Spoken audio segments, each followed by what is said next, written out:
आपने हमारे चैनल को अभी तक सब्सक्राइब नहीं किया है तो सब्सक्राइब कर दीजिए।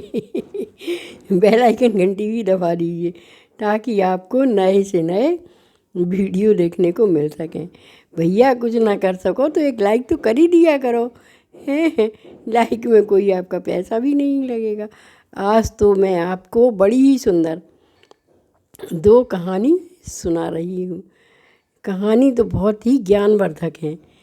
हो सके तो सुनिए और दादी को लाइक करिए। शेयर तो करेंगे ही नहीं आप, क्योंकि उस लायक तो दादी की कहानियाँ होती ही नहीं हैं। सुनिए, क्या है कि मनुष्य का मन इतना भ्रमित रहता है कि वह भगवान को समझ नहीं पाता है, भगवान का भजन ही नहीं करना चाहता है ना। वो तो भगवान को समझ नहीं पाया।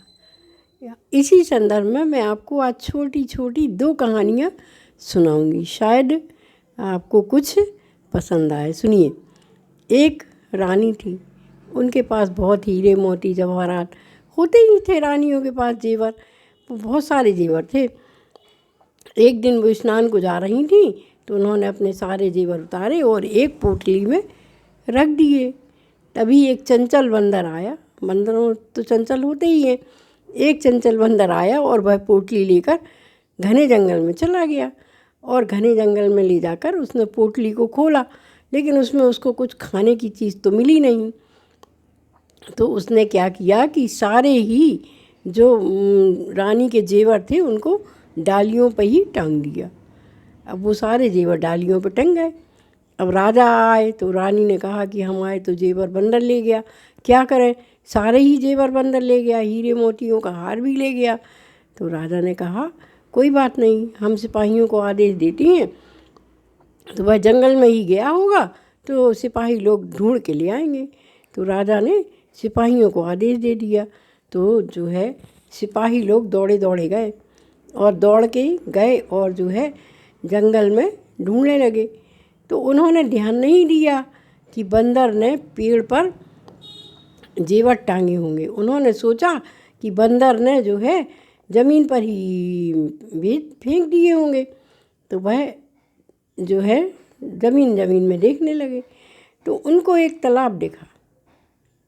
तालाब में उनको जेवर भी दिखे, रानी का 9 लखा हार भी दिखा।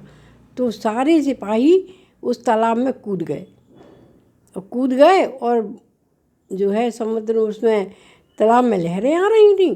तो वो जेवर कभी ऐसा लगता कि यहाँ है, कभी वहाँ है, कभी वहाँ है, और कभी जो है वो हिल जाते थे पेड़ के डालें, तो भी जेवर इधर उधर दिखने लगते। तो जब वो ऊपर सतह पे आते तो उनको जेवर दूर दिखते तो वो और गोता लगाते और जेवरों को पकड़ने की कोशिश करते। इसी तरह वो अपना ढूंढ रहे थे और हार भी थक भी रहे थे। तभी वहाँ पर एक साधु आए और उन्होंने कहा भैया क्या कर रहे हो। उन्होंने कहा महाराज रानी के जेवर पानी में पड़े हैं, दिखते तो हैं, और जब हम लोग गोता लगाकर वहाँ पहुँचते हैं तो वो बह जाती हैं। धार तेज है ना, इसलिए वो बह जाते हैं। उनकी ये समझ में नहीं आ रहा था कि जो है डाल जब हिलती है तो वो हमको यहाँ वहाँ दिखने लगती हैं। इसी तरह वो सिपाही बड़ी दौड़ भाग कर रहे थे। तो उनको बड़ी हंसी आई साधु ने और उनको समझाया। उन्होंने कहा भैया जेवर नहीं हिल रहे हैं, जेवर तो डाल पर टंगे हैं, आपको पानी में दिख रहे हैं। तो जब उन्होंने देखा तो उनको जेवर टाल माने पेड़ की डाल पर टंगे देखे। वो गए और उन्होंने जेवर निकाले और राजा को दे दिए। इसी तरह हमारा मनुष्य है, जीवन है, मन है, जो कि हमेशा भटकता रहता है। प्रभु की आराधना तो करता है पर उनको पा नहीं पाता है, क्योंकि हम सब भटकते रहते हैं। भटकाव ही जीवन का मूल मंत्र है। इसी संदर्भ में मैं आपको एक छोटी सी कहानी और सुनाने की कोशिश कर रही हूँ। वैसे दादी की कहानियाँ तो बहुत ज्ञानवर्धक हुई होती हैं, लेकिन आप लोग सुनते ही नहीं हैं और दादी को लाइक भी नहीं करते हैं। एक बहुत सिद्ध ऋषि थे, बहुत अधिक तपस्या की थी उन्होंने। वो घोर जंगल में रहते थे। उनके आसपास बहुत सारे पशु पक्षी रहते थे। तो जो है पशु पक्षी उनको बहुत प्रिय थे, वो उनको हमेशा भोजन पानी देते। उन्हीं पशु पक्षियों में एक चूहा भी था, जो कि जब वो ध्यान लगाते तो जाकर उनकी गोदी में ही खेलता रहता था। उनको भी अच्छा लगता कि चलो हमारे संग कोई खेल तो रहा है। वह हमेशा जो है मुनि की गोदी में ही खेलता रहा, तो वह मुनि को सबसे अधिक प्रिय था। सबसे अधिक प्यार ऋषि जो है उसी को करते थे। एक दिन जंगल में कहीं से घूमता घूमता एक बहुत बड़ा बिलौटा आ गया। अब तो चूहे को डर लगने लगा, तो वह दौड़ा दौड़ा गया और चिल्लाने लगा, बचाओ बचाओ बचाओ, गुरुजी मुझे बचाओ, इस बिल्ली से मुझे बचाओ। तो गुरुजी ने देखा तो एक बहुत बड़ा बिलौटा आ गया था। उन्होंने कहा कोई बात नहीं है। उन्होंने झट से जल लिया और कहा कि ये इससे ही बड़ा बिलौटा बन जाए, तो वह और खूंखार बिलौटा बन गया। तो उस बिलौटा को देखकर वो बिलौटा भाग गया। अब तो वह बहुत अधिक जो है अपने को घमंडी समझने लगा था कि मुझसे ताकतवर तो कोई है ही नहीं, मुझे तो जंगल में कोई जीत ही नहीं सकता है। तो वह खूब आराम से पूरे जंगल में घूमने लगा। एक दिन क्या हुआ कि उस जंगल में एक लोमड़ी भी रहती थी। वह बहुत अधिक चालाक थी। उसने देखा इतना बड़ा बिलौटा, अरे भैया मैं तो इसको खाऊंगी। तो वह उसने जाके झपट्टा मारा, तो वह दौड़ के गया और गुरुजी के आश्रम में पहुंचकर चिल्लाने लगा, गुरुजी बचाओ गुरुजी बचाओ गुरुजी बचाओ। तो उन्होंने कहा भैया क्या हो गया? बोले एक लोमड़ी ने मेरे ऊपर झपट्टा मारा, देखो ये मुझे थोड़ा सा पंजा भी उसका लग गया। तो गुरुजी ने कहा कोई बात नहीं, मैं उससे बड़ी लोमड़ी बना देता हूँ।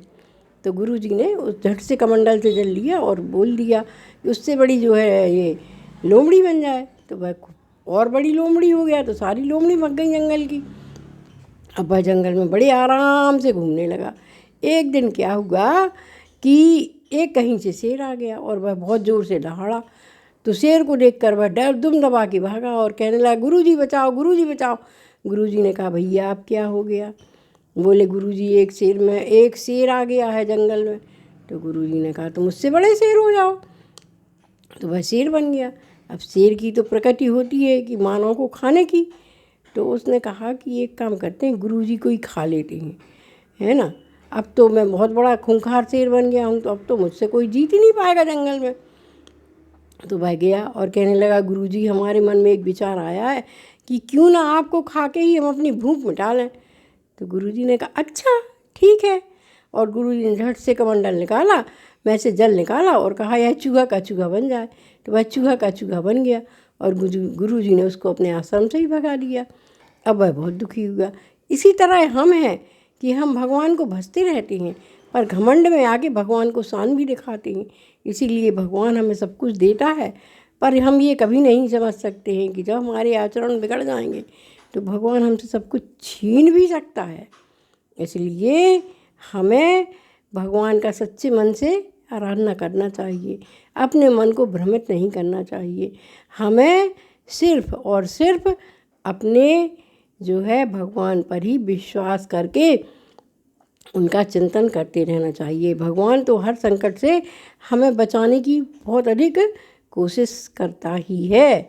जय श्री राम, जय श्री राम।